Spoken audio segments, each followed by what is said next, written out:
आपण वेदमंत्रांच्या पठणामध्ये आणि जोरदार टाळ्यांच्या गजरामध्ये त्यांचं स्वागत या ठिकाणी. तापातिभ्यश्चावो नमो नमो गृत्सेभ्यो गृत्सापातिभ्यश्चावो नमो नमो हस्ते विषवारूपेभ्यश्चावो मंत्रघोषांच्या उद्घोषामध्ये या कार्यक्रमाची सुरुवात होती.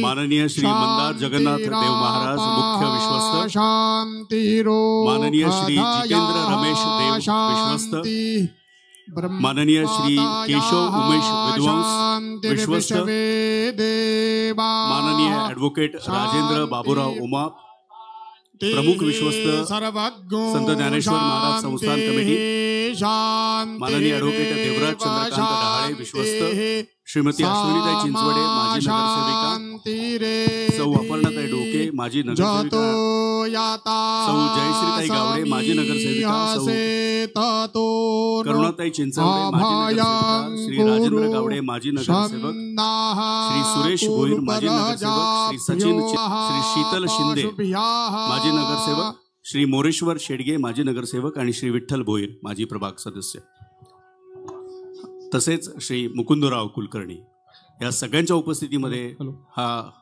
कार्यक्रम पार पडतोय.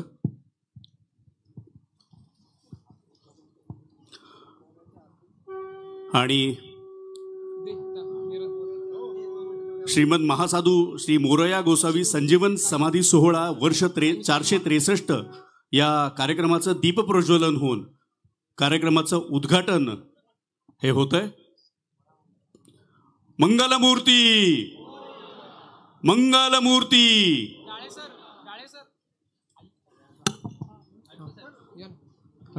यानंतर आरती होतीये. आपण सगळ्यांनी जोरदार टाळ्या वाजवत त्या आरतीचा मध्ये. धन्य धन्य योगी सर्व जगात मोरया गोसावी नाम प्रख्यात, अतुल तप आहे त्यांचे विख्यात, विघ्नहराचे दर्शन त्या नित्य होत. जय देव जय देव जय योगी वर्या, आरती ओवाळू भावारती ओवाळू तव चरणद्वया. जय देव जय देव त्यांच्या तप सामर्थ्याच्या या योगे, मोरेश्वरीचे देव चिंचवडी आले. तपस तेजाचे अद्भुत सामर्थ्य, भक्तांवर केले त्याने परमार्थ. जय देव जय देव जय योगी वर्या, आरती ओवाळू भावारती ओवाळू तव चरणद्वया. जय देव जय देव. गणेश भक्ता माझी श्रेष्ठ अत्यंत, प्रसन्न पूर्ण झाले त्यावर एकदंत. मार्गशीर्ष वद्य षष्ठे लागोनी, समाधी घेतली चिंचवड स्थानी. जय देव जय देव जय योगी वर्या, आरती ओवाळू भावारती ओवाळू तव चरणद्वया. जय देव जय देव. गणेशाची भक्ती उपजो माझी चित्ती, कृष्ण सूत करीतो विनंती. जय देव जय देव जय योगी वर्या, आरती ओवाळू भावारती ओवाळू तव चरणद्वया. जय देव जय देव. मंगलमूर्ती मंगलमूर्ती. सर्वांनी एक जयघोष करायचा आहे.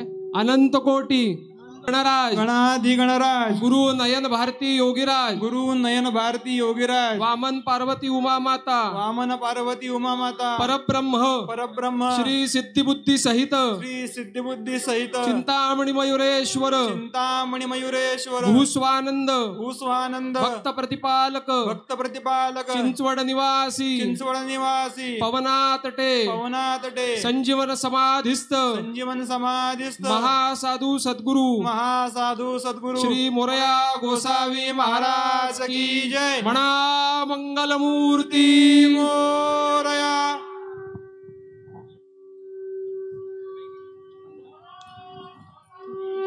परमपूज्य सरसंघचालक आणि सर्व मान्यवरांना विनंती करतो की कृपया आपण व्यासपीठावरती स्थानापन्न व्हावं. आलेल्या सर्व प्रेक्षकांना विनंती की आपण कृपया सगळ्यांनी स्थानापन्न व्हावं. मंगलमूर्ती गणपती बाप्पा.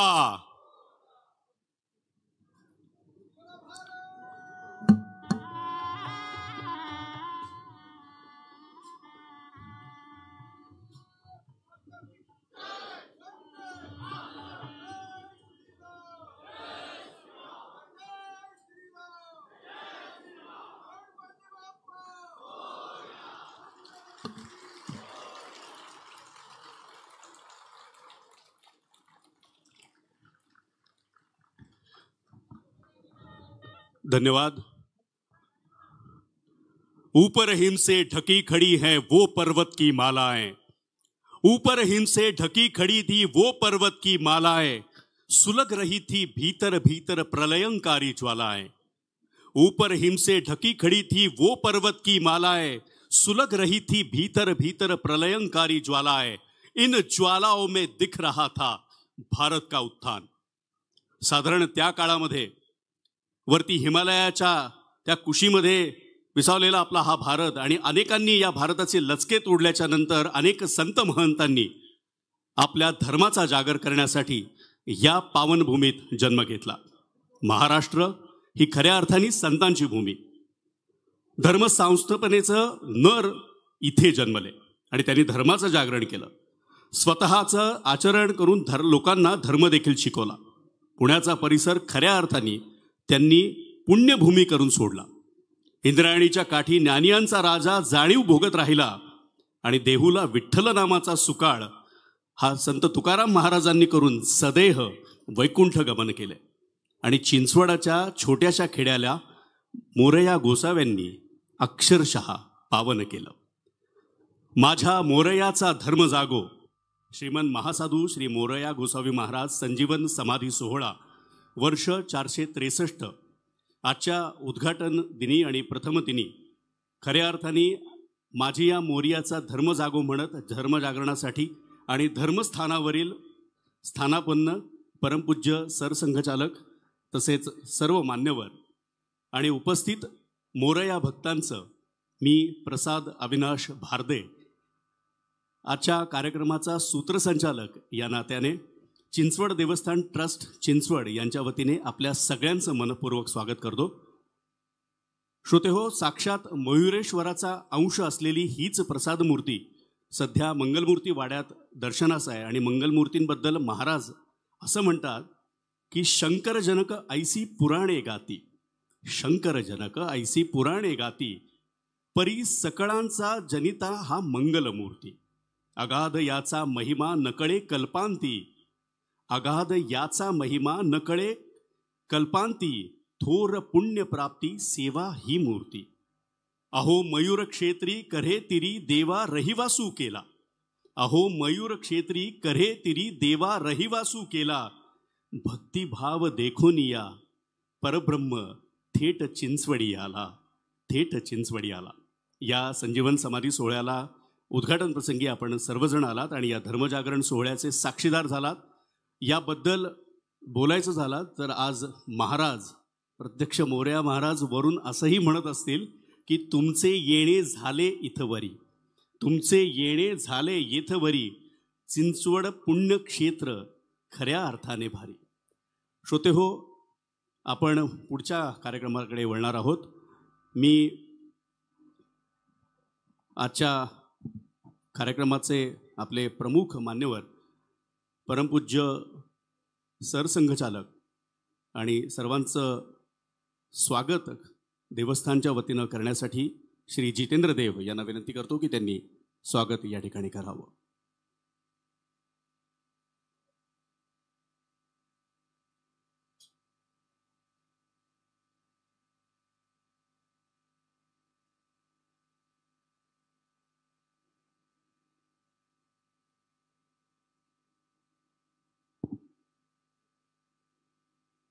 मंगलमूर्ती मोरया यांचे चरणी लक्ष लागो, यांची सेवा मज घडो, यांचे ध्यान हृदयी राहो, माझ्या मोरयाचा धर्म जागो। मोरया गोसावींनीच रचलेल्या पदातील ओळींनुसारच मोरयाचा प्रचार आणि प्रसार करण्याचं अल्पसा का होईना पण अविरत प्रयत्न ज्यांच्या माध्यमातून चालू आहे अशा चिंचवड देवस्थान ट्रस्टने आयोजित केलेल्या व पिंपरी चिंचवड महानगरपालिका आणि तसेच चिंचवड ग्रामस्थांचं सहकार्य लाभलेल्या श्रीमंत महासाधू श्री मोरया गोसावी यांच्या 463व्या संजीवन समाधी महोत्सवामध्ये आवर्जून उपस्थित झालेले आणि ज्यांचे अतिशय मौलिक विचार ऐकण्यासाठी आपण आतुर झालो आहोत असे राष्ट्रीय स्वयंसेवक संघाचे पूजनीय सरसंघचालक डॉक्टर श्री मोहनजी भागवत यांचं चिंचवड देवस्थान ट्रस्ट तसंच पिंपरी चिंचवड महानगरपालिका आणि चिंचवड ग्रामस्थांच्या वतीनं मनापासून हार्दिक स्वागत करतो. अतिशय कुशल प्रशासक असलेले पिंपरी चिंचवड महानगरपालिकेचे मुख्य आयुक्त श्री शेखर सिंगजी यांचं देखील आपल्या सर्वांच्या वतीनं मनपूर्वक स्वागत करतो. त्याचबरोबर या ठिकाणी हा कार्यक्रम जो आयोजित झालेला आहे त्यासाठी आवर्जून उपस्थित असलेले राष्ट्रीय स्वयंसेवक संघाचे माननीय प्रांत संघचालक नानासाहेब जाधव आणि प्रांत स्तरावरील आणि संघाच्या विभाग स्तरावरील जिल्हा स्तरावरील सर्व पदाधिकारी यांचं देखील या ठिकाणी मनापासून स्वागत करतो.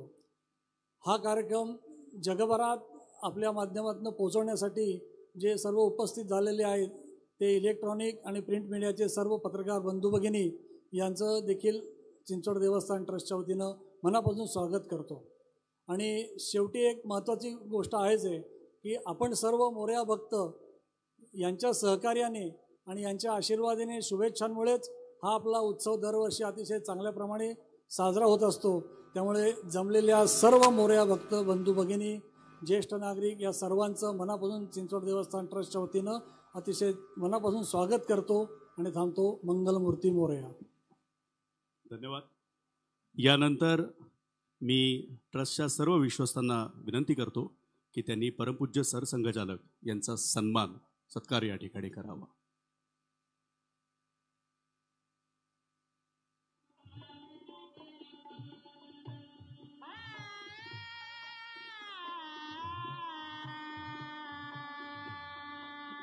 मंगलमूर्ती महासाधू मोरया गोसावी महाराजांचा. मंगलमूर्ती मंगलमूर्ती.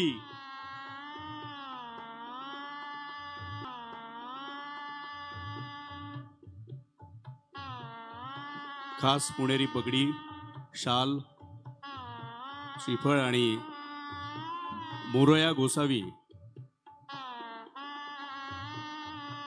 यांची मूर्ती जी खास आमचे स्नेही तन्मय पेंडसे यांनी बनवली आहे तीही त्यांना आत्ता परमपूज्य सरसंघचालक यांना देण्यात येते. जोरदार टाळ्या. अतिशय सुबक देखणी अशी मूर्ती तन्मयजींनी बनवली आहे. मंगलमूर्ती.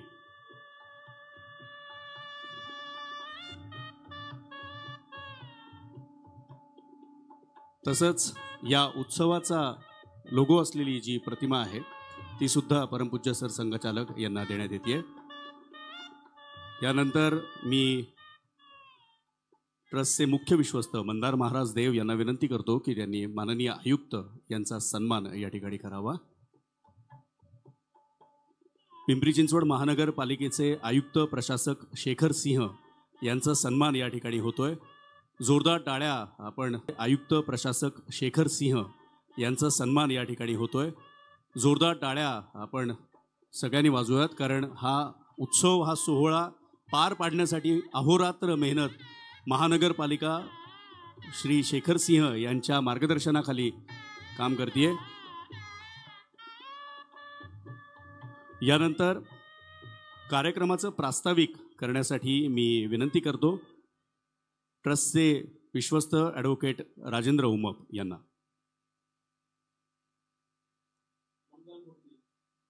मोरया. चिंचवड देवस्थान ट्रस्ट, पिंपरी चिंचवड महानगरपालिका आणि चिंचवड ग्रामस्थ यांच्या संयुक्त विद्यमाने श्रीमान महासाधू श्री मोरया गोसावी महाराज संजीवन समाधी सोहळा वर्ष 463 या उद्घाटनाच्या कार्यक्रमासाठी आणि आपल्या सर्वांना मार्गदर्शन करण्यासाठी उपस्थित असलेले परमपूज्य सरसंघचालक डॉक्टर श्री मोहनजी भागवत साहेब, या कार्यक्रमासाठी उपस्थित असलेले माननीय शेखर सिंह आयुक्त तथा प्रशासक पिंपरी चिंचवड महानगरपालिका, चिंचवड देवस्थान ट्रस्टचे प्रमुख विश्वस्त श्री मंदार महाराज देव, श्री संत ज्ञानेश्वर महाराज संस्थान कमिटी आळंदीचे सर्व विश्वस्त, जगद्गुरु श्री संत तुकाराम महाराज संस्थानचे प्रमुख विश्वस्त व सर्व विश्वस्त, श्री मार्तंडदेव संस्थान जेजुरीचे प्रमुख विश्वस्त श्री अभिजित देवकाते व इतर सर्व विश्वस्त, सर्व देवस्थानचे अध्यक्ष, सर्व विश्वस्त, माझे सहकारी श्री जितेंद्र देव विश्वस्त, श्री केशव विद्वांस विश्वस्त, ॲडव्होकेट देवराज डहाळे विश्वस्त, सर्व या चिंचवड देवस्थानचे आजीमाजी प्रमुख विश्वस्त, चिंचवड ग्रामस्थ, सर्व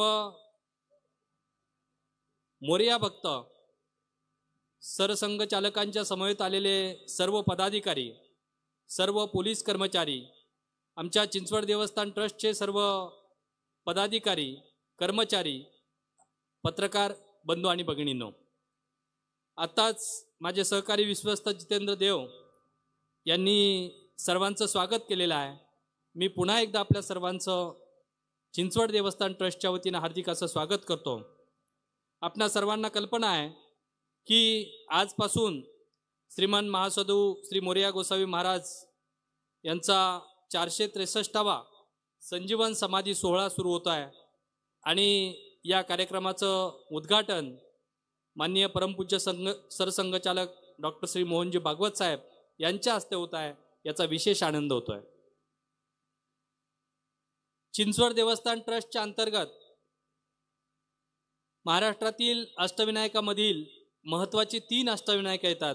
त्यामधील सर्वप्रथम ज्याचं आपण दर्शन घेतो असे प्रथम अष्टविनायक म्हणजे मयुरेश्वर मोरगाव, दुसरं अष्टविनायक क्षेत्र म्हणजे सिद्धिविनायक सिद्धटेक आणि तिसरं अष्टविनायक क्षेत्र म्हणजे चिंतामणी थेऊर.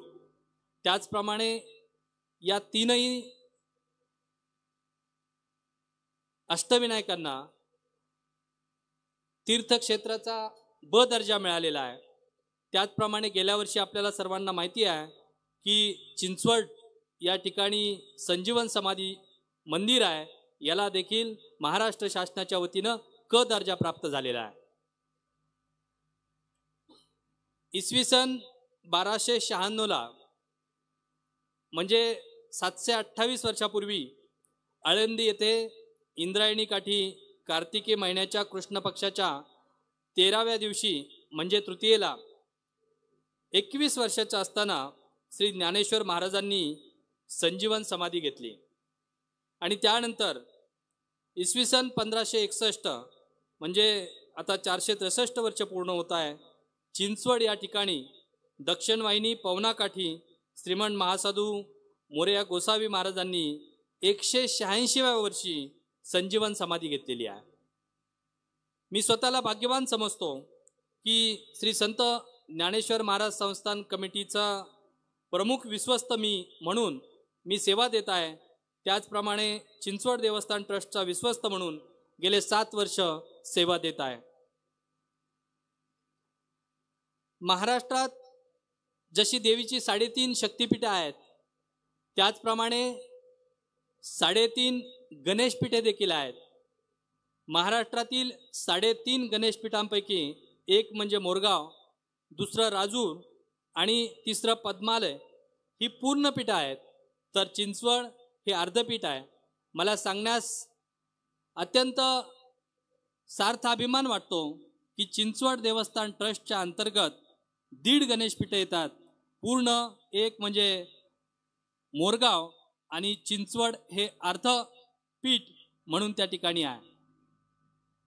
चिंचवड देवस्थान ट्रस्टतर्फे विविध उपक्रम आम्ही साजरे करत असतो. त्यामध्ये मंगलमूर्ती वाड्यामध्ये आपण गोशाळा बांधलेली असून अनेक गायांचं संगोपन त्या ठिकाणी केलं जातं. त्याचप्रमाणे मोरगाव, सिद्धटेक आणि थेऊर या ठिकाणी भक्तनिवास बांधलेले आहेत. चांगल्या प्रकारची त्या ठिकाणी दर्शनबारीची व्यवस्था केलेली आहे. निश्चितपणे आपल्याला इतिहास सांगताना मंगलमूर्ती वाड्यामध्ये छत्रपती शिवाजी महाराज अनेक वेळा येऊन गेल्याचा उल्लेख आहे. तसेच राजमाता जिजाऊ मासाहेबांनी नवस्फूर्ती म्हणून श्री मंगलमूर्तींना पुतळ्याची माळ, नवरत्नांचा हार व अन्य दागिने अर्पण केले होते. आजही ते संजीवन समाधी महोत्सवामध्ये श्री मंगलमूर्तींना परिधान करण्यात येतात. श्रीमान महासाधू मोरया गोसावी महाराजांनी चिंचवड ते मोरगाव यात्रा करताना मयुरेश्वरांनी सांगितलं की आता तू वृद्ध झाला आहेस, यात्रेस येताना माझे फार हाल होतात, ते हाल माझ्याच्याने पाहवत नाही. तुझी यात्रा मला पावली, यापुढे तू यात्रेस येऊ नकोस, आता मीच तुझ्याबरोबर चिंचवडला येतो आणि गणेश कुंडामध्ये स्नान करताना तुला तेजस्वी सेंद्री रंगाचा एक तांदळा मिळेल, ते माझंच स्वरूप आहे. तो तांदळा घेऊन तू चिंचवडला जा आणि यानंतर तो तांदळा घेऊन भक्त भाद्रपद माघ महिन्याच्या शुद्ध चतुर्थीस वारीस येत जा. मी आता तुझ्याजवळ आहे, आता तू आणि मी वेगळे नाही. मी तुला वरदान देतो की तुला आजपासून मंगलमूर्ती मोरया असा प्रकारचा तुझा नामोल्लेख केला जाईल. अशा प्रकारचा इतिहास या मोरया गोसावींचा आहे. खरं तर आपल्या आजचे प्रमुख पाहुणे यांचे विचार आपण ऐकण्यासाठी सर्वजण आतुर आहात. त्यामुळे त्यांच्या आणि आपल्यामध्ये मी जास्त वेळ न घेता आपल्या सर्वांचं पुन्हा एकदा स्वागत करतो आणि या ठिकाणी थांबतो. धन्यवाद. यानंतर आपण 2 दिनदर्शिकेंचं विमोचन या ठिकाणी करणार आहोत. एक भिंतीवरील दिनदर्शिका आणि एक टेबलवरील दिनदर्शिका. आणि मला परमपूज्य सरसंघचालक यांना अवश्य हे सांगावंसं वाटतं की या दिनदर्शिकेचं वैशिष्ट्य असं आहे की या दिनदर्शिकेवर मागील पानांवर पुण्यातील मानाच्या गणपतींबाबत आपण माहिती ही विस्तृत लिहिलेली आहे. पुण्यातील मानाचे जे 5 गणपती आहेत त्याबद्दलची विस्तृत माहिती या दिनदर्शिकेवरती आपण लिहिलेली आहे. आणि यानंतरच्या काळामध्ये आपण अशाच पद्धतीनं वेगवेगळ्या आपल्या पुण्यातल्या ज्या वैशिष्ट्ये जे आपली आहेत ती सगळी तिथे या दिनदर्शिकांवरती आपण उद्धृत करणार आहोत.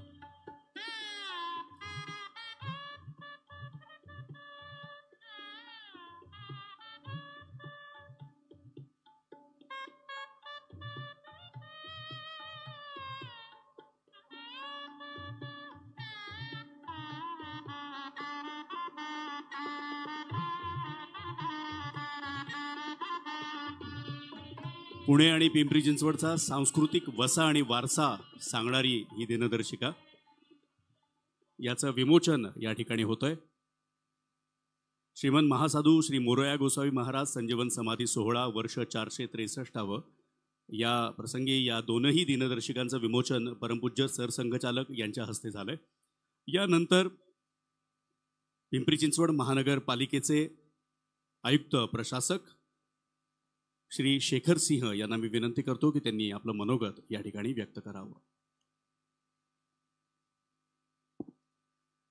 चिंचवड देवस्थान ट्रस्ट द्वारा आयोजित आणि त्यांच्या सोबतच महानगरपालिका सह आयोजक म्हणून श्रीमान महासाधू श्री मोरया गोसावी महाराज यांच्या संजीवन समाधी सोहळा वर्ष 463 या निमित्ताने व्यासपीठावर उपस्थित सन्मान्य सरसंचालक डॉक्टर श्री मोहनजी भागवत, आपले प्रमुख विश्वस्त श्री मंदार देव महाराज, सर्व सन्मान्य व्यासपीठ, सर्व आपले शहराचे सर्व शहरवासी, सर्व भाविक आणि बाहेरून आलेले सर्व भाविक. जसं आता ॲडव्होकेट उमाप म्हणाले, मी पण जास्त बोलणार नाही, आपण सर्वच आतुर आहोत डॉक्टर श्री मोहनजी भागवत त्यांचा व्याख्यान ऐकण्यासाठी. पण मी माझासुद्धा असं सौभाग्य समजतो की पिंपरी चिंचवड महानगरपालिकेचे कमिशनर म्हणून आणि आता प्रशासक म्हणून सुद्धा ट्रस्टचे सोबत या संपूर्ण सोहळा आयोजित करण्याचा मला सुद्धा 2 वर्षापासूनचा हे सौभाग्य प्राप्त झालं आहे. आणि महानगरपालिका खूप चांगला सिम्बायोटिक रिलेशनशिपने ट्रस्टचे सोबत हे आयोजन सर्व करत आले. माझा एकच विनंती राहील मंदारदेव महाराज साहेबांची आणि सर्व आपल्या ट्रस्टची पण, मी एक सजेशन होतं ते दिलं होतं, कदाचित थोडं पब्लिकली पण देतो की आपला संपूर्ण जे आपलं शहराचा मुख्य देवस्थान म्हणून आपला हा जे देवस्थान आहे त्याच्यामध्ये आपलं आता कॉरिडोर डेव्हलपमेंटप्रमाणे याचे पुढे जायला पाहिजे. त्याच्यामध्ये पिंपरी चिंचवड महानगरपालिकासुद्धा 100% याला भक्कम पद्धतीने सपोर्ट करायला, आपल्यासोबत प्लॅनिंग करायला सुद्धा तयार आहात. आणि गव्हर्नमेंट ऑफ इंडियाची जे प्रसाद स्कीम म्हणून आहे त्याच्यामध्ये बरेच कॉरिडोरचे संपूर्ण आहे, त्याच्यामध्ये बरेच कॉरिडोरचे संपूर्ण भारतामध्ये डेव्हलपमेंट झालंय. मला असं वाटतं आता वेळ आली आहे की आपल्याला ओव्हरऑल एक कॉरिडोर डेव्हलपमेंटसाठीचा विचार करून याच्यामध्ये काम केलं पाहिजे. आपला देवस्थान आणि जसं आपलं आता आळंदीचे देवस्थानचं सुद्धा बोलणं झालं, देहूचं देवस्थान आहे, सर्व आपले कुठे ना कुठे पवित्र आपली नद्यांवर स्थित आहे. आणि याच्यामध्ये आम्ही कुठेतरी एक आमचा सहभाग आहे जे आम्हाला अजून जास्त पद्धतीने उचलण्याची गरज आहे, ते आहे नद्यांची स्वच्छता. महानगरपालिकेने खूप भक्कम पद्धतीने नद्यांची स्वच्छताच्या संदर्भातले पाऊल उचलायची सुरुवात केली आहे, पण याच्यामध्ये भरपूर स्टेक होल्डर्सचं याच्यामध्ये कोऑर्डिनेशन लागणार आहे. पण आपलं सर्व शहरवासियांना सुद्धा माझी विनंती राहील की आमच्या सोबत पाऊल ते पाऊल आपला मिळून आणि देवस्थान ट्रस्ट इकडचं असो किंवा आपलं आळंदी देवस्थान असो, देहू देवस्थान असो, त्याच्यामध्ये आपल्याला सर्वांनाच भरपूर काम करण्याची गरज आहे. पवनाचं जे आपला संपूर्ण नदी सुधार प्रकल्प ऑलमोस्ट आता शेवटच्या टप्प्यामध्ये आहे, त्याच्यानंतर आपण राज्य शासनाला त्याला प्रेझेंट सुद्धा करणार आहोत. आणि ते झाल्यानंतर नद्यांची स्वच्छतापासून संपूर्ण आपला काठ जे आहे नदी काठ त्याच्या डेव्हलपमेंट आणि त्याचे देवस्थानच्या डेव्हलपमेंट त्याच्यामध्ये सम्मिलित आहे.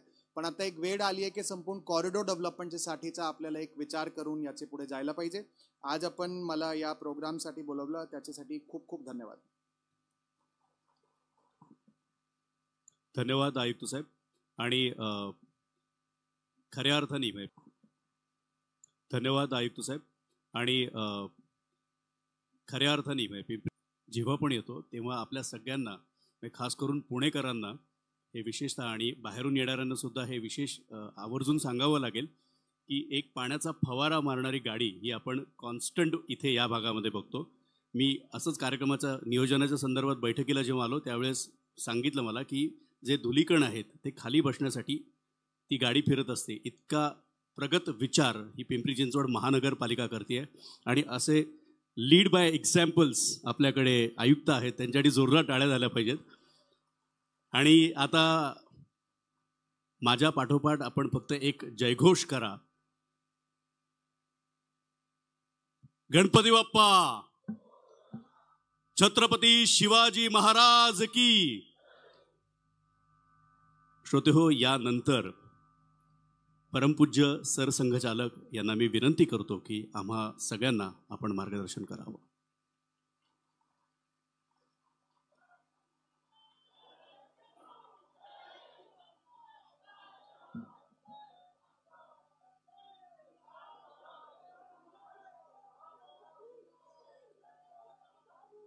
मंचावर उपस्थित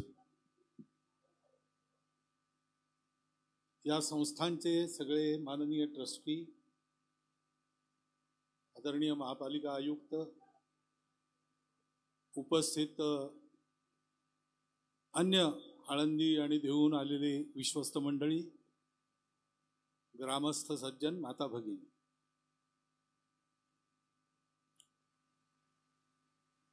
हे स्थान हे पवित्रही आहे आणि जागृतही आहे.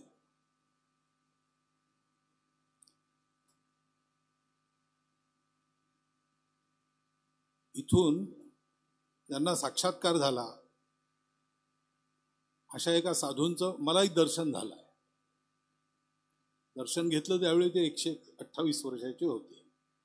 वयाच्या 11व्या वर्षी घरून बाहेर पडले. इथे त्यांनी तपस्या केली, त्यांना गजनर स्वरूपात दर्शन मिळालं आणि वर्धा नदीच्या तीरी जाऊन राहण्याची आज्ञा झाली. तिथे राहिले, देह सोडेपर्यंत तिथे होते. हे मी का सांगतो की जिथे ही ऊर्जा मिळते, सगळीकडेच मिळते असं नाही,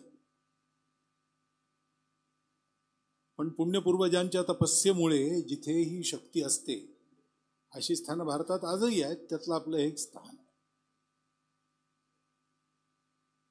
आणि या स्थानाला एक फार चांगला गौरवमय असा इतिहास लाभलेला आहे. इथे संत तुकाराम महाराजांचं, समर्थ रामदास स्वामींचं, छत्रपती शिवाजी महाराजांचं पदार्पण झालेलं आहे. आणि ज्यांचं शासन आपण आदर्श मानतो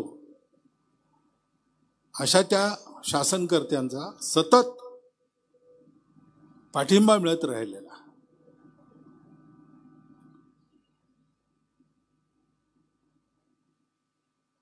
समाज सुस्थितीत राहावा, समाजामध्ये नीतिमत्ता वाढावी, सत्तेने समाजकारण करावं, सत्तेने कल्याण करावं सगळ्यांचं, अशी सत्ता असावी, असा आदर्श ज्यांच्या डोळ्यापुढे होता त्यांचा या संस्थांशी एक ऊर्जा प्राप्त करण्याचं स्थान म्हणून संबंध आलेला आहे.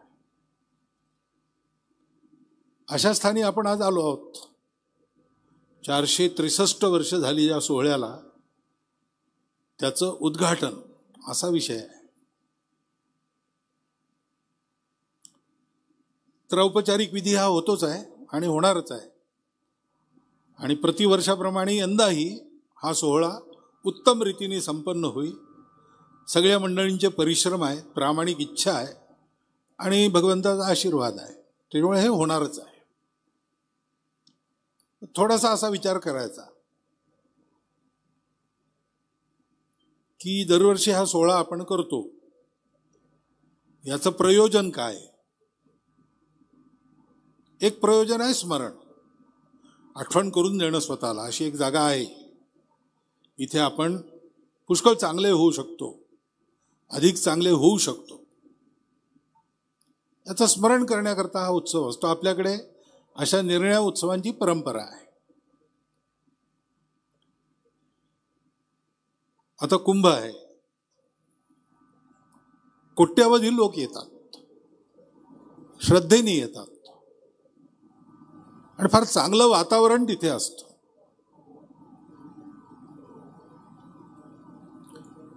तर महापालिका आयुक्तांनी जसं म्हटलं, कॉरिडॉरचा विषय, नदी स्वच्छ करण्याचा विषय, त्याच्यामुळे अशा सोहळ्यांचं बाह्यरूपही हे अत्यंत सगळ्यांना भावणारं असं होत चाललंय. ते तसं झालं पाहिजे. आत्मा नित्य शुद्ध पवित्र सुंदर आहे, पण सामान्य माणसाला आत्मा दिसत नाही, त्याला शरीर दिसतं. ते दिसलं, ते भावलं की त्या शरीराच्या आधाराने तो आत्म्यापर्यंत जातो. म्हणून हे सगळं होत राहिलं पाहिजे.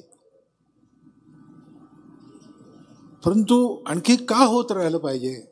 तर आपण 3 वाक्य ऐकली. एक तर ऐकलंच, माझ्या मोरयाचा धर्म जागो. दुसरं समर्थांचं आहे, जनांचा प्रभाव चालिला म्हणजे कार्यभाग आटोपला. जन ठाई ठाई तुंबला म्हणजे कार्यनाश. आणि तिसरं संत तुकाराम महाराजांचं आहे, बुडती हे जन देखावेना डोळा. या सगळ्यांचा परस्पर संबंध आहे. एकच गोष्ट 3 प्रकाराने सांगितलेली आहे. हे सगळं आपण का करतो? एक सत्य आहे, जगाच्या सगळ्या व्यापारामध्ये एक सत्य आहे की हे प्रापंचिक जग, भौतिक जग ज्याला आपण म्हणतो, ते आहेच, अनुभवातच आहे. प्रत्यक्ष आपण आहोत त्या जगात, सगळा अनुभव करतो. पण एका मर्यादेपर्यंत जाऊन हा अनुभव थांबतो, मग या जगाचं अस्तित्व राहत नाही. जो या जगात नाही त्याच्याकरता हे जग आहे की नाही हा अजूनही कयास अंदाज यांचाच विषय आहे. आणि साक्षात्कारी लोक म्हणतात की हे जग मिथ्या आहे. मिथ्या म्हणजे खोटं नाही. मिथ्या याचा अर्थ एका मर्यादेपर्यंत सत्य आहे, त्यानंतर नाही. Relative truth. अनट्रुथ आहे का नाही आम्ही अनुभव घेतो. हे बसलो आहे, मी बोलतो आहे, तुम्ही ऐकता आहात, आपापल्या घरी जाऊ, आपण जी भूक लागेल जेवण करू, ह्या सगळ्या नित्य अनुभवाच्या गोष्टी आहेत. म्हणून एक खोटं नाही आहे, पण एका मर्यादेपर्यंत आहे. भूक लागल्यावर आपल्याला प्रत्येकाला आपापलं जेवावं लागेल. मला भूक लागली, मी जेवण करीन, माझं पोट भरेल. तुम्ही जेवलात म्हणजे माझं पोट भरेल असं नाही आहे, किंवा मी जेवलो म्हणजे तुमचं पोट भरेल असंही नाही आहे. पण हेही आपण पाहतो की घरी एखादा गोड पदार्थ केला आणि मुलांनी त्याचा फडशा पाडला, आई करता काही राहिलं नाही, तर आई म्हणते काही हरकत नाही, तुम्ही खाल्लं माझं पोट भरलं. आणि तर आई म्हणते काही हरकत नाही, तुम्ही खाल्लं माझं पोट भरलं. आणि हे समजवाणीची गोष्ट नसते, हे तसं वाटत असतं, ते समाधान मिळत असतं. तर मी माझ्या पोटाला जेवतो, तुम्ही तुमच्या पोटाला जेवता, हा जो अनुभव आहे हा अनुभव एका मर्यादेपर्यंत आहे. पण आईचा आपलेपणा मुलांविषयी आला की हा अनुभव मिथ्या होतो. तसं एक सत्य आपल्या पूर्वजांनी शोधलं पूर्वीच्या काळी, जे बाकी जगाजवळ नाही. आणि ते सत्य असं आहे की हे सगळं वेगवेगळं दिसत असलं, याच्यामध्ये सुख दुःख यश अपयश आशा निराशा ही सगळी द्वैत असली तरी हे काही मर्यादेपर्यंत आहे, त्यानंतर नाही, हे टिकणारं नाही, हे परिवर्तनशील आहे, हे नित्य बदलत असतं. परिस्थिती येते आणि जाते. काही आपण केलं नाही तरी एका परिस्थितीची सद्दी विशिष्ट काळापर्यंत असते, त्याच्यानंतर ती बदलतेच. दिवस बदलतच जातात. हेही दिवस जातील. सुज्ञ लोक विचार करतात. का राजाचा मंत्री होता, त्याला हे म्हणायची सवय होती, हेही दिवस जातील. तर राजा दिग्विजयाकरता गेला आणि सगळीकडे विजय मिळवून आला, अमाप संपत्ती घेऊन आला, दरबारामध्ये त्याचा गौरव झाला. तर बोलता बोलता हा मंत्री म्हणाला हेही दिवस जातील. तर राजा रागवला, पण राग दाबून ठेवला. मग एकदा वनविहारात गेले शिकार करायला, मंत्री बरोबर होता. तर काही एखाद्या जनावरांनी हल्ला केला. राजा थोडा बेसावत होता, सावधून त्या जनावराला मारलं, परंतु त्या जनावरांनी त्याच्या अंगठ्याचा लचका तोडला.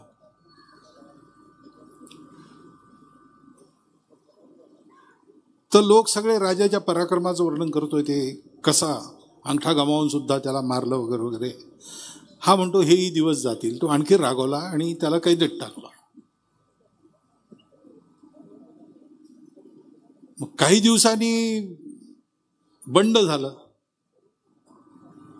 आणि प्रधानजी बरोबर राजालाही त्याच जेलच्या खोलीत राहावं लागलं. तेव्हा राज्य विचार करायला लागला. हा म्हणत होता हेही दिवस जातील आणि ते दिवस गेले. पण काही स्वामीभक्त लोक होते. प्रधानमंत्री म्हणाला हेही दिवस जातील.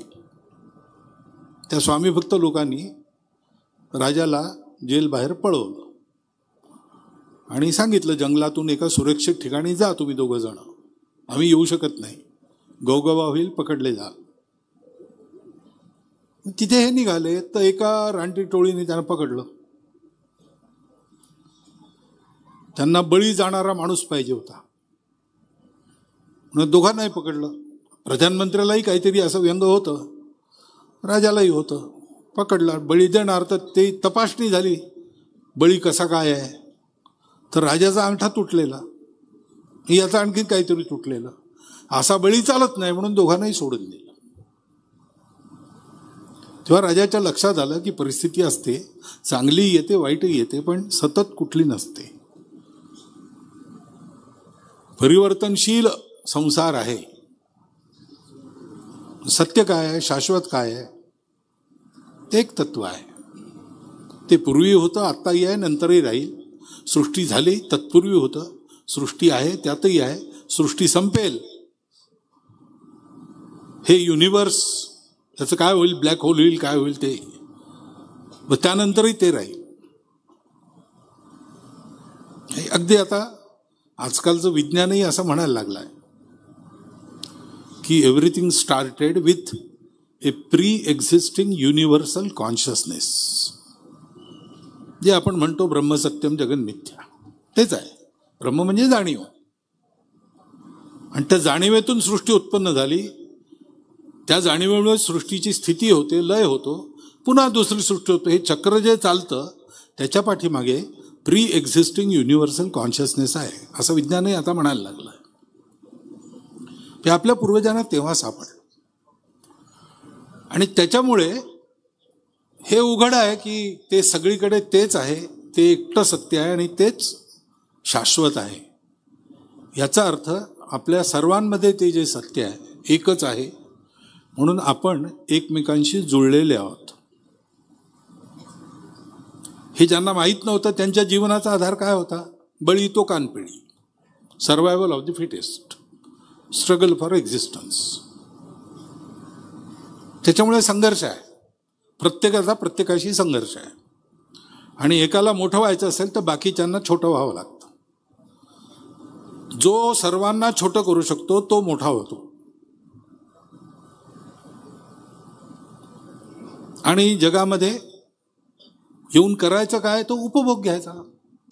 इतकं सगळी सृष्टी निर्माण केली कशा करता? गोड फळं लागतात खाण्याकरता आहेत, शुद्ध पाणी आहे ते पिण्याकरता आहे. आणि जास्तीत जास्त काळ उपभोग घेता आला पाहिजे इतकं समर्थ व्हायचं. असं असल्यामुळे सगळ्या जगाची मांडणी, आपल्या सगळ्यांच्या वागण्याची धाटणी कशावर आधारित? तर ती संघर्षावर आधारित. डायलेक्ट्रिकल मटेरियलिझम वगैरे मोठी मोठी नावं देतात. संघर्षातून जग पुढे जातं. त्याच्यामुळे संघर्ष हा धर्म आहे. आणि त्याच्यामुळे आपण पाहतो की 2000 वर्ष या प्रचलित विचारसरणीच्या प्रभावाखाली जे जीवन चालू आहे त्याच्यामध्ये भौतिक सुखसुविधा खूप वाढल्या, परंतु आंतरिक शांती नाही, कलह थांबलेले नाहीत, युद्ध थांबलेलं नाही. पण आपल्या इथे हे सत्य आपल्या पूर्वजांच्या हाती लागल्यामुळे त्यांनी सगळ्या जीवनाची मांडणी आणि सगळ्या सृष्टीची उपपत्ती ज्या आधारावर लावली तो आधार होता आपलेपणा. हे विश्वाची माझे घर, ऐशी जयाची मती स्थिर, किंबहुना चराचर आपणाची जाळला. आणि म्हणून मग त्यांनी जी कल्पना केली, एक तर त्यांच्या हे लक्षात आलं की हे शाश्वत आहे, हे दिसत नाही, हे आत असतं शाश्वत आहे. बाहेरचं सगळं बदलतं. याचा अर्थ सुख बाहेर नाही, सुख आत आहे. सुखाच्या मागे भौतिक जगात धावपळ करण्यात काही अर्थ नाही. आतलं सुख हे प्राप्त केलं पाहिजे. त्याच्याकरता शरीर मन बुद्धी ही जितकी चालायला पाहिजे, जशी समर्थ पाहिजे तशी ठेवणारं भौतिक जीवन पाहिजे. ते सुख पाहिजे कारण हे साधन आहे. परंतु शरीर मन बुद्धी यांनी तिघांनी मिळून मोक्षाच्या दिशेने जायला पाहिजे, आत्म्याच्या दिशेने जायला पाहिजे. अर्थकाम आवश्यक आहेत पण त्यांनी मोक्षाच्या दिशेने जायला पाहिजे. व्यक्ती, समाज, निसर्ग सगळ्यांची सत्ता आहे, पण या सगळ्यांचं परस्पर समन्वित जीवन हे परमेष्ठीकडे जायला पाहिजे. आणि त्याकरता त्या सत्याच्या आधारावर त्यांनी एका अनुशासनाची रचना केली, ज्याच्यामुळे परस्पर वागण्यात संतुलन राहतं, ज्याच्यामुळे कोणत्याही गोष्टीचा अतिरेक होत नाही, ज्याच्यामुळे जीवनात संयम निर्माण होतो. त्याला त्यांनी नाव दिलं धर्म.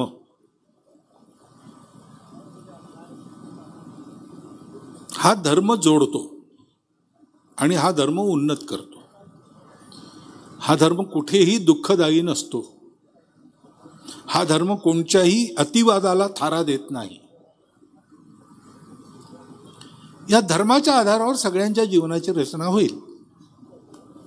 हा धर्म जागला पाहिजे. आता एक कसं काय? धर्म म्हणजे वाघही आहे बकरीही आहे, दोघं मिळून चालतील हे होतं का? नाही होत. पण त्यात धर्माचा तोल असतो. शिबीराजाची गोष्ट आपल्याला माहिती आहे. त्याच्या दरबारात एक कबूतर उडत उडत आलं. त्याच्या पाठीमागे ससाणा लागला होता, घाबरलेलं होतं. राजा म्हणून ते शिबीराजाकडे आलं आसरा घ्यायला. शिबीराजाने त्याला आपल्या पाठीमागे लपवून ठेवलं. मागून ससाणा आला आणि तो शिबीराजाला विचारतो की एक कबूतर मी खाणार होतो त्याला, ते फळं तिकडे आलं आहे, कुठे आहे सांगा, द्या मला, मी खातो ते. तर शिबिराणा मला ते आलं आहे कबूतर, पण त्यांनी माझा आसरा घेतला आहे. माझी प्रजा आहे, त्याचं रक्षण करणं माझं कर्तव्य आहे. त्याला मी खाऊ देणार नाही. माझा धर्म त्याचं रक्षण करणं आहे.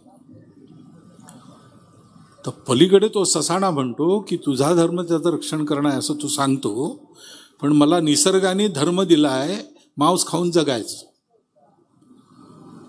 तर जन्म मिळालेला आहे, त्याच्यामुळे शरीर माझं नीट राहिलं पाहिजे, हा माझा धर्म आहे. त्याकरता मांस खाल्लं पाहिजे, हा माझा धर्म आहे. माझा धर्म त्याची हानी करून तू स्वतःचा धर्म पाळशील तर हा धर्म नाही, हा अधर्म आहे. शिबिराजा म्हणतो की तुझं म्हणणं बरोबर आहे,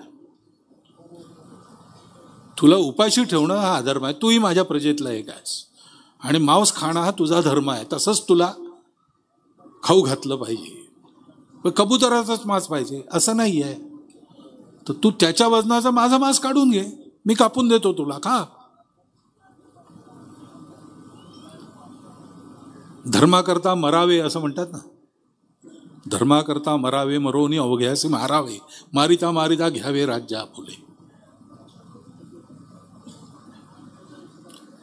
जग सृष्टी चालावी याकरता प्रत्येकाने काही संयम बाळगायचा असतो, काही ना काही द्यायचं असतं. यज्ञ आपण म्हणतो, पंचमहायज्ञ, ते आपण मिळवलेलं आपण रोज देत असतो. पशूंकरता देतो, किडा मुंगी करता देतो, कुत्र्याकरता देतो, गायी करता देतो, कावळ्या करता देतो. आणि गृहस्थाला हे कर्तव्य सांगितलेलं आहे की गावात कोणी उपाशी आहे का याचा शोध घ्यायचा असेल तर त्याला पहिल्यांदा खाऊ घालायचं, मग आपण स्वतः जेवायचं. आजकालच्या भाषेत त्याला गिव्हिंग बॅक वगैरे असं आपण म्हणतो. पण गिव्हिंग बॅकला आधार काय आहे? का म्हणून मी द्यावं? तो माझा कोण लागतो? तो तुला ओळखत नसला आणि तू त्याला ओळखत नसला तरी तो तुझा कोणीतरी लागतो, कारण सगळीकडे हे सत्य आहे. या आधारावर आपल्या धर्माची रचना झाली. आपला धर्म म्हणजे आपल्या पूर्वजांनी केलं म्हणून, पण तो सगळ्यांसाठीच आहे आणि तो केलेला नाही आहे, तो आहे, आपल्या पूर्वजांनी ओळखला. सृष्टी चालते त्याच्या आधारावर. तो सोडून वागलो तो सृष्टी नष्ट व्हायची पाळी येते, त्याचा अनुभव आपण घेतो. म्हणून नदी स्वच्छ करायची, का स्वच्छ करायची?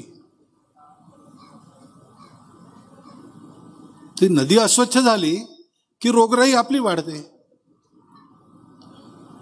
एक बॅलन्स आहे सगळीकडे आपसातला, तो ओळखून आपल्या पूर्वजांनी तो धर्म सांगितला. 4 पाय सांगितले त्याचे, सत्य, करुणा, शुचिता, तपस. आणि हा धर्म जगून दाखवायचा जगाला, कारण हे सांगून येत नाही. उदाहरण पाहिजे, त्या त्या परिस्थितीत त्या त्या वेळच्या काळामध्ये त्या त्या वेळच्या लोकांनी जगून दाखवलं पाहिजे, म्हणजे जगातले सगळे लोक ते शिकतील आणि सगळ्यांचं जीवन सुखी होईल, सगळ्यांचंच सुखी झालं पाहिजे. Maximum good of the maximum पीपलमध्ये काही होत नाही, कारण मिनिमम जे अनहॅपी असतात ते बंड करतात आणि सगळ्यांचं जीवन फार कठीण करून सोडतात. मग सुख पाहिजे असेल तर सगळ्यांचं पाहिजे. तर सगळ्यांना जोडणारा, सगळ्यांची उन्नती करणारा हा धर्म, तो जगून दाखवणं आपलं काम. म्हणून आपलं हे राष्ट्र वाचलं पाहिजे. भारत जगला पाहिजे. का जगला पाहिजे? भारत वाढला पाहिजे. का वाढला पाहिजे? तर भारताचं हे ईश्वर प्रदत्त कर्तव्य आहे की अशी जेव्हा वेळ येते, सखळ पृथ्वी आंदोलली धर्म बुडाला, त्यावेळेला आपल्या पराक्रमाने आपलं स्वतःचं जीवन असं भोग करून ते सुरक्षित आणि वैभव संपन्न असं जगापुढे ठेवलं पाहिजे. म्हणजे जग आपापल्या परिस्थितीत त्याची तत्व ओळखून त्याचं अनुकरण करून जगायला लागेल. सगळे सुखी होतील. सर्वेपि सुखिनः सन्तु सर्वे सन्तु निरामया सर्वे भद्राणि पश्यन्तु मा कश्चित् दुःख भाग भवेत्. श्री गणेश हे दैवत कशाचं आहे? संघटनेचं आहे. पुष्कळ सांगता येईल. तू सुख करता, तू दुःख हरता, वार्ता विघ्नाची वगैरे वगैरे आपण सगळं म्हणतो. परंतु गणेश हे गणपती, सगळ्यांना जोडणारा, सगळ्यांना उन्नत करणारा, सगळ्यांना बरोबर घेऊन चालणारा.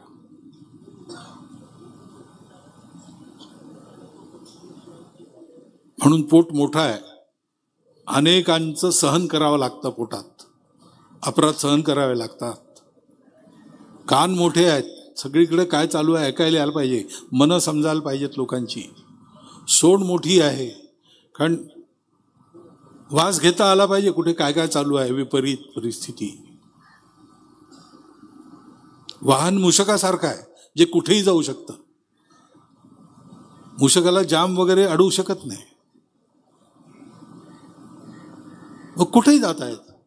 अशा पुष्कळ गोष्टी सांगता येतील. प्रतिकात्मक आहे. त्या गणेशाची उपासना ही आपण करतो. विघ्नहर्ता तो आपल्याला पावतो, सुखकर्ता आपल्याला पावतो. हे सुख आणि विघ्न कशामुळे पावतो? आपल्या तपश्चर्येमुळे. आपली तपश्चर्या कोणची? त्या गणेशाचा धर्म जागला पाहिजे. तो धर्म सगळ्यांना जोडण्याचा आहे. तो धर्म सगळ्यांना उन्नत करण्याकरता आपण त्याग करण्याचा आहे. आणि सगळी धडपड आता इतकी नावं या ठिकाणाशी संबंधित आहेत. या सगळ्यांचं जीवन पहा. ते जीवन याच्याच करता आहे. बुडती हे जन देखव ना डोळा.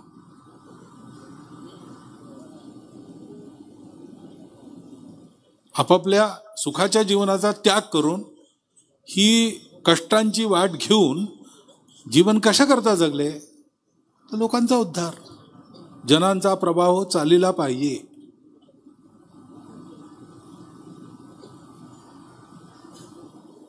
छत्रपती शिवाजी महाराजांना त्या काळच्या रूढ वृत्तीप्रमाणे चांगली जहागीर होती. सगळं सुखात होतं, व्यवस्थित होतं. नीट राहिले असते तर आदिलशहाची कृपाही झाली असती, बादशहाची कृपा झाली असती, काय सांगता येत नाही. व्यवस्थित सुखात जगले असते. पण सुखाचा जीव दुःखात घालून हा सगळा खटाटोप स्वराज्याचा कशाला केला? हे राज्य व्हावे हे तो श्रींची इच्छा. त्या सगळ्या गोष्टी येतात. माणसाने माणसासोबत माणसासारखं राहायला वागलं पाहिजे.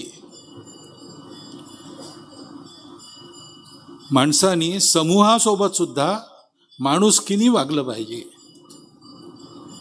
माणसाने सृष्टीशी सुद्धा हा धर्म जाणून राहिलं पाहिजे, माता मानून राहिलं पाहिजे. सृष्टीचं शोषण करता कामा नये, दोहन केलं पाहिजे. हे सगळं त्या धर्मातून येतं. कारण हा धर्म एकत्वाचा आधार देतो.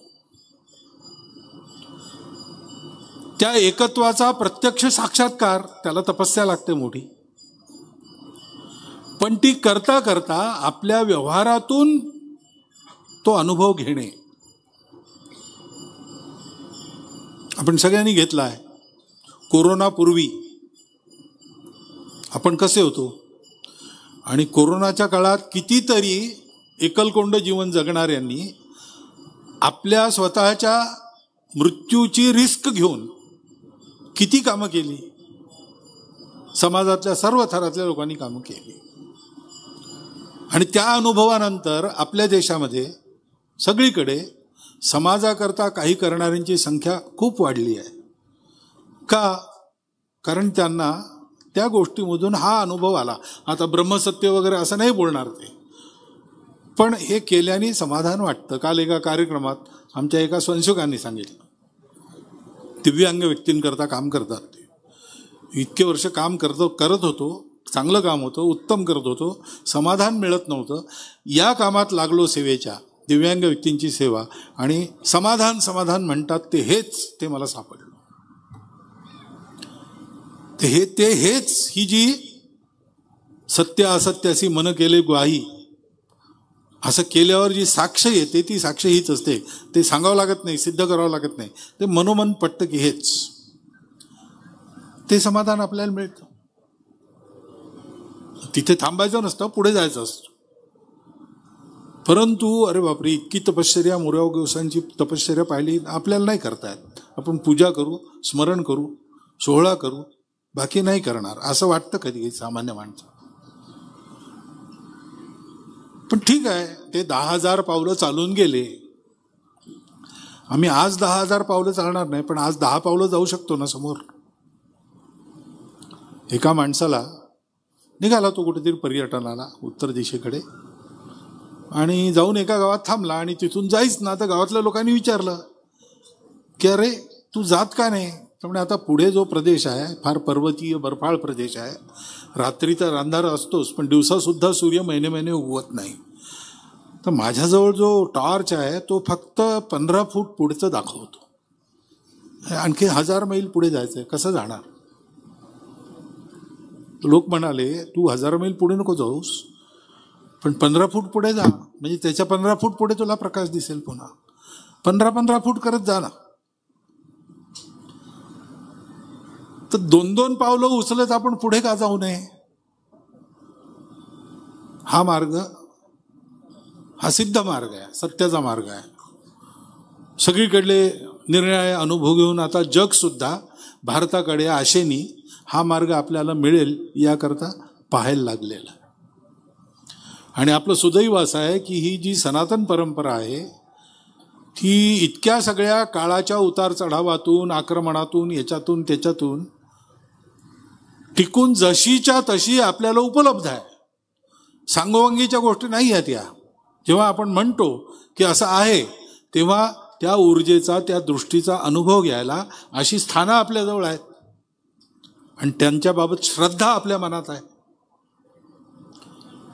याचा उपयोग करून आपण असं पुढे जाऊ शकतो, हे जग अधिक सुंदर करू शकतो. अध्यात्माच्या आधारावर भौतिक जीवनाची संपन्नता ही मनुष्याला उपकारक होते आणि प्रिय आणि श्रेय दोन्हीचा लाभ होतो. असं जीवन रूढ करण्याकरता 5-5 पावलं 10-10 पावलं आपण आपापल्या मगदुराप्रमाणे पुढे जाऊ शकतो. या सोहळ्याच्या निमित्ताने याचं सुद्धा स्मरण केलं पाहिजे. महापुरुषांचं चरित्र त्याचं स्मरण आपण करतो, त्यांची कीर्ती त्याचं स्मरण आपण करतो. म्हणून त्याचा काय लाभ असतो? संघाचं एक जुनं प्रातस्मरण होतं, त्यात एक श्लोक होता, धर्मो विवर्धती युधिष्ठिर कीर्तनेन पापम प्रणश्यति वृकोदर कीर्तनेन शत्रुर्विनश्यति धनंजय कीर्तनेन माद्री सुतौ कथयताम न भवंती रोगा. युधिष्ठिराच्या जीवनाचं स्मरण केलं की धर्म वाढतो. वृकोदराच्या जीवनाचं समज केलं की पाप समाप्त होतं. अर्जुनाचं स्मरण केलं, शत्रू समाप्त होतात. नकुल सहदेवांचं स्मरण केलं, रोग नष्ट होतात. हे असं कसं होतं स्मरणाने? स्मरणाने असं होतं का? नुसत्या स्मरणाने नाही होत, पण स्मरण करून लक्षात ठेवलं आणि जे लक्षात आहे त्याचा उपयोग आपल्या जीवनात परिवर्तनाकरता केला, समाजाच्या जीवनात परिवर्तनाकरता केला की हे होतं. हा सोहळा आपण या विचाराने साजरा करावा. आपण सर्वांनी, ग्रामस्थांनी, इथे येणाऱ्या प्रत्येकाने हा संकल्प घेतला पाहिजे. आणि या सोहळ्याच्या निमित्ताने संस्कारांचं जागरण तर होतच असेल, पण या अशा सर्व गोष्टींचं आजच्या देशकाल परिस्थितीनुसार जो धर्म आहे आपला, त्या धर्माचं जागरण सगळ्या समाजात होण्याकरता संस्थांनीही, संस्थानातर्फे सुद्धा काही ना काही प्रयत्न व्हावेत. अशी या सोहळ्याची उत्तरोत्तर प्रगती झाली पाहिजे. हा सोहळा भव्य दिव्य झाला पाहिजे. मोरया गोसावींच्या तपश्चर्येची कीर्ती जगभर पसरली पाहिजे. श्री गणेशाचा आशीर्वाद सर्व जगाला मिळालेला पाहिजे आणि माझ्या मोरयाचा धर्म वाढला पाहिजे असं आपण करावं, असा संकल्प करण्याचं आवाहन करतो. हीच शुभकामना तुम्हाला देतो. माझे 4 शब्द संपवतो. हॅलो, धन्यवाद परमपूज्य सरसंघचालक. सियावर प्रभु रामचंद्र की, पवन सुत हनुमान की, उमापति महादेव की, बोला गणपती बाप्पा. परमपूज्य सरसंघचालकांना अवश्य सांगावंसं वाटतं की आजच्या कार्यक्रमाचे 2 संयोग आणि 2 सुयोग जुळून आलेले आहेत. त्यातला पहिला सुयोग असा की ज्या स्थानावरती आपण हा कार्यक्रम करतोय ते स्थान म्हणजे मोरया सायम आणि मोरया प्रदोष या दोन्हीही शाखा हे या स्थानावरती भरतात आणि हा संघस्थानी हा कार्यक्रम होतोय. आणि दुसरं वैशिष्ट्य आजच्या कार्यक्रमाचं आपण सगळ्यांनी अनुभवलं असेल. परमपूज्य सरसंघचालक बोलत असताना आपोआप तिकडे नगारा तिथे सुरू झाला. खऱ्या अर्थाने धर्मजागरणाचं काम जेव्हा सुरू होतं तेव्हा आपोआप नगारा सुद्धा साथ द्यायला लागतो आणि तो फक्त एवढं सांगतो की तुम्ही एकत्र या. त्याचा गाजावाजा चहूदिशेला विश्वात कसा करायचा ती जबाबदारी माझी. आणि म्हणूनच आजचा हा कार्यक्रम खऱ्या अर्थाने म्हणजे अनेक व्यासपीठं आपण बघितली असतील, पण इतकं श्रीमंत धर्मपीठ आणि इतकं श्रीमंत व्यासपीठ हे आज आपण पहिल्यांदा बघितलं आहे. परमपूज्य सरसंघचालक यांना मी मनोमन वंदन करतो. आणि आजच्या कार्यक्रमाची सांगता करण्यासाठी म्हणून श्रीमंत महासाधू श्री मोरया गोसावी महाराज संजीवन समाधी सोहळा चिंचवड देवस्थान ट्रस्टचे विश्वस्त ॲडव्होकेट देवराज डहाळे यांना विनंती करतो की आजच्या कार्यक्रमाचं आभार प्रदर्शन त्यांनी करावं.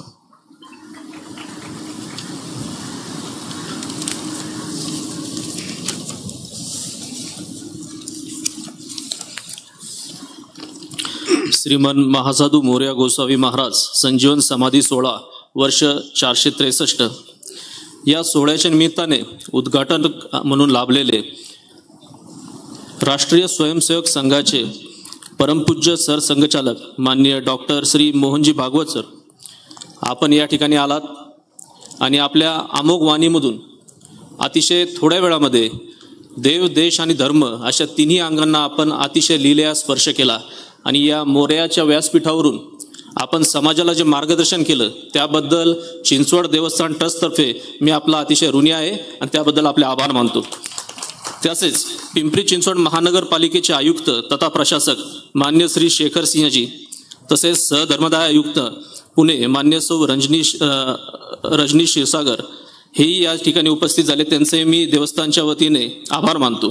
त्याचप्रमाणे सर्व या सोहळ्याला ज्यांचं सहकार लागले असे आजी माजी आमदार, खासदार, तसेच सर्व नगरसेवक, तसेच या कार्यक्रमाच्या निमित्ताने उपस्थित असलेले जिल्हा, विभाग व प्रांत स्तरावरील संघाचे सर्व सन्मान्य पदाधिकारी, तसेच प्रिंट इलेक्ट्रॉनिक मीडियाचे सर्व पत्रकार बंधू भगिनी, श्रीमंत महासाधू मोरया गोसावी यांचे सर्व भक्तगण, तसेच चिंचवड गावचे सर्व ग्रामस्थ ज्यांचा नामोल्लेख करणे खरंच इथं गरजेचं वाटतं, असं महिनाभर या उत्सवासाठी झटलेले आमचे सर्व कार्यकर्ते यांचे मी आभार मानतो.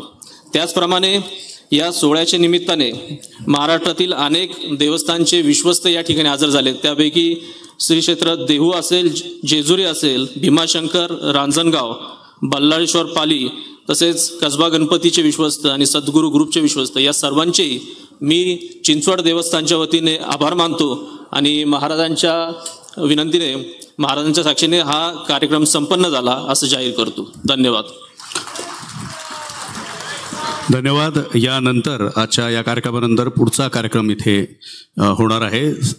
थोड्याच वेळामध्ये सौ अपर्णाताई कुलकर्णी स्वातंत्र्यवीर सावरकर यांच्यावरती व्याख्यान देणार आहेत आणि तदनंतर पंडित संजीव अभ्यंकर यांचं स्वररंजन भक्तिगीतांचा एक कार्यक्रम.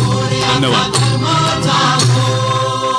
माझा देह हा पांगुळ बाबा आलो तुझ्या छाया, आहो कृपा दृष्टी पाही मज शरण तुझिया पाया, आहो दयाळू बाचारी वेग भक्त वत्सल देवराया, माझ्या मोरयाचा धर्म